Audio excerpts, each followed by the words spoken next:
berjudul Air Mata Hariti yang akan dibawakan oleh Nichiren Shosu Buddha Dharma Indonesia.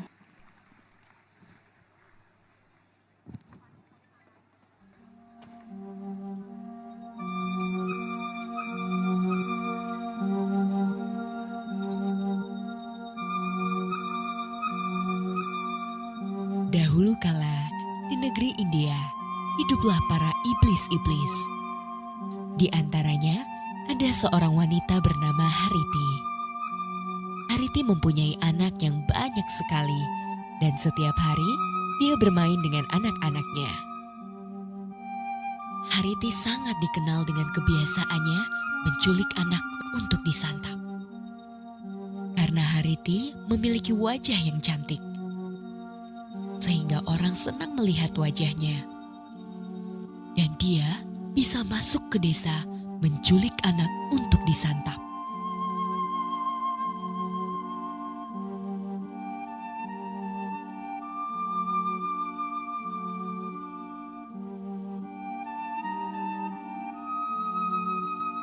Di pagi hari yang cerah, suasana di pasar sangat ramai, dipenuhi dengan para pedagang yang sedang berjualan.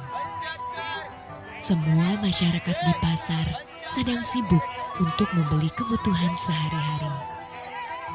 Namun, di tengah keramaian itu, terlihat ada seorang anak sedang bermain sendirian tanpa dampingan ibunya. Hariti yang juga ada di pasar itu melihat anak yang asik bermain sendiri, seketika menghampiri dan menculik anak tersebut.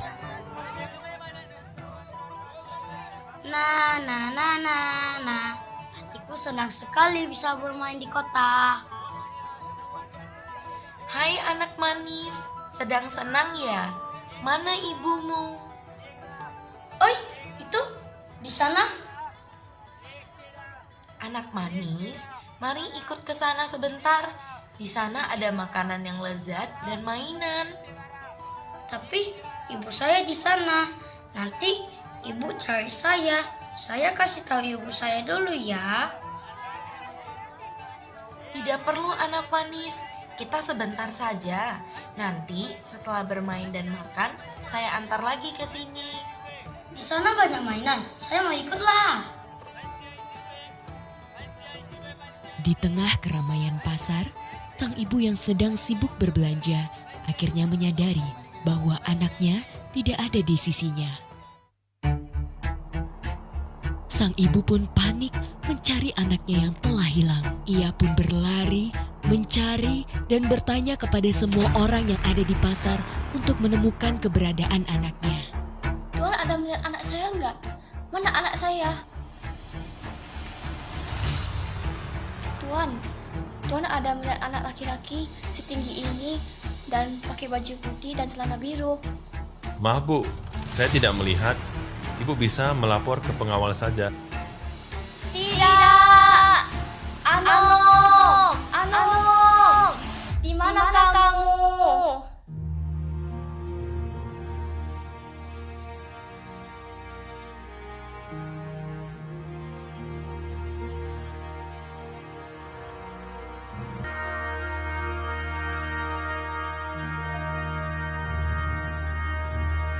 Di kediaman kerajaan, terlihat raja yang sedang gelisah.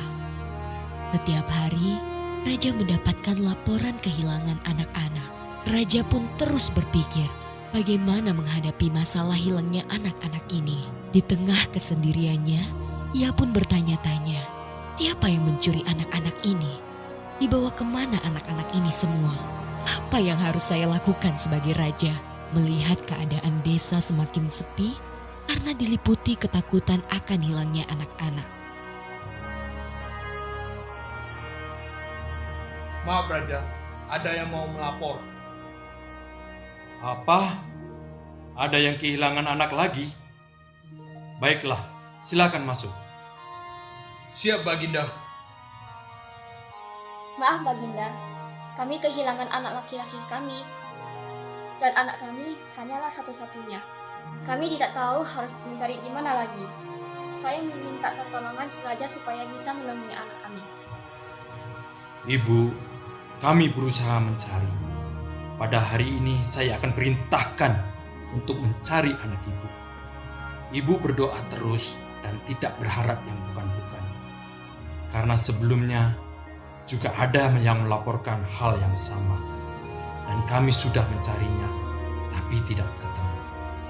Apakah sama dengan kejadian di kerajaan lain, yaitu diculik dan dijadikan makanan oleh iblis Hariti? Ibu pulang saja, nanti saya pikirkan caranya. Pengawal, kemari. Siap Baginda. Mulai detik ini juga, amankan setiap sudut kota dan pelosok kerajaan. Jangan sampai ada kejadian terulang lagi. Siap laksanakan Baginda. Apa yang harus saya lakukan untuk mengatasi masalah ini?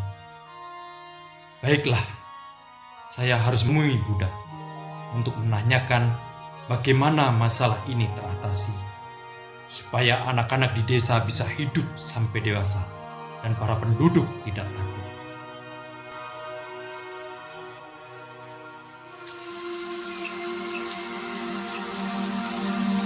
Keesokan harinya, akhirnya raja memutuskan untuk bertemu dengan sang Buddha. Di dalam kegelisahannya, raja pun masih memiliki harapan yang besar untuk mendapatkan jawaban atas kejadian hilangnya anak-anak yang dialami oleh negeri yang dipimpinnya. Selamat sore sang Buddha. Maaf mengganggu pertapaan. Sorry, ada apa Baginda? Kenapa wajahmu begitu sedih? Sang Buddha, sekarang ini di ibu kota kerajaan menjadi sepi karena orang tua khawatir anaknya diculik dan disantap oleh Hariti. Jadi tidak ada yang memperbolehkan anak-anaknya keluar rumah. Baik, begitu Baginda. Nanti akan saya atasi masalah ini. Sekarang jangan bersedih lagi. Terima kasih sang Buddha.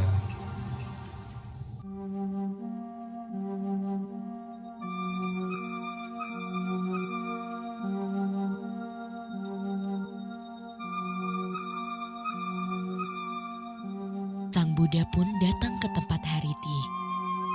Melihat anak-anak Hariti yang sedang bermain dengan gembira, Buddha menghampiri salah satu anak Hariti. Dengan lembut, sang Buddha menghelus kepala sang anak. Anak itu pun melihat wajah sang Buddha. Dan akhirnya, anak itu mengikuti sang Buddha pergi dan meninggalkan saudara-saudara lainnya. Seperti biasanya, Hariti yang kembali dari desa melihat anak-anaknya sedang bermain. Hariti terus menghitung anak-anaknya. Tiba-tiba, Hariti menyadari ada yang kurang dari anaknya. Dia terus menghitung ulang dan menghitung ulang untuk memastikan bahwa anaknya tidak berkurang. Namun ternyata, anak yang hilang itu adalah anak kesayangannya. Dia terus mencari dan mencari di mana anak kesayangannya itu berada.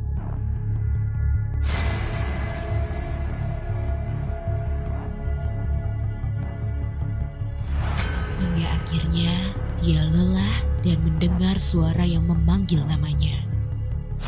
Aiji, Aiji di mana kamu? Ibu sudah mencarimu kemana-mana.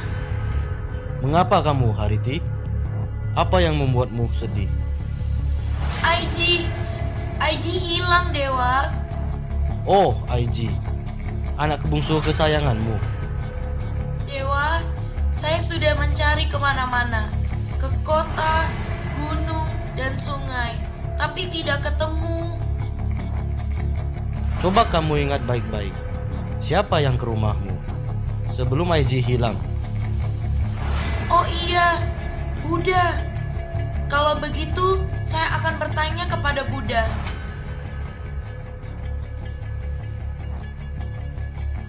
Mengapa kamu sampai menangis seperti itu? Buddha, apakah Anda lihat anak saya? Oh, anakmu yang hilang. Bukannya anakmu banyak. Baru hilang satu, harusnya tidak apa-apa. Bukannya begitu? Tapi Aiji itu anak kesayangan saya.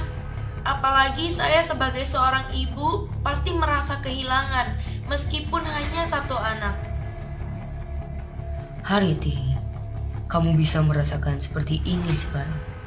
Tetapi ketika kamu menculik anak orang untuk disantap, apakah kamu bisa merasakan betapa sedihnya orang tua anak yang kamu culik? Apalagi mereka hanya mempunyai 3 atau 2 anak saja. Bahkan satu-satunya saja. Iya, maaf Buddha. Saya sekarang sadar dan akan berjanji jika saya dapat bertemu kembali dengan Aiji, maka saya tidak akan menculik anak-anak lagi. Dan saya akan melindungi anak-anak yang orang tuanya percaya kepada ajaran Buddha yang sesungguhnya. Baiklah, jika kamu sudah sadar Hariti, saya akan temukan kamu dengan anakmu kembali. Aiji! Terima kasih Buddha, terima kasih. Ingat Hariti, jangan merugikan orang lain jika tidak ingin dirugikan juga. Baik Buddha. Akhirnya, setelah Sang Buddha dan Hariti bertemu, penduduk kota kerajaan menjadi gembira. Karena keceriaan anak-anak telah kembali. Semua bermain dengan senang. Para ibu pun tidak khawatir lagi anaknya diculik. Awalnya, Hariti memang sangat jahat dan hanya peduli pada anak-anaknya sendiri tanpa peduli dengan orang lain. Karena itulah, ia mencuri anak orang lain untuk dijadikan makanan anak-anaknya. Namun, berkat bimbingan Buddha, dia telah berubah dan memiliki hati penuh cinta kasih. Meski penampilan tidak bisa berubah, tetapi hatinya telah berubah. Dia bisa melindungi semua makhluk dengan cinta kasih seorang ibu. Penampilannya tidak berubah, tetapi hatinya telah berubah berkat Dharma.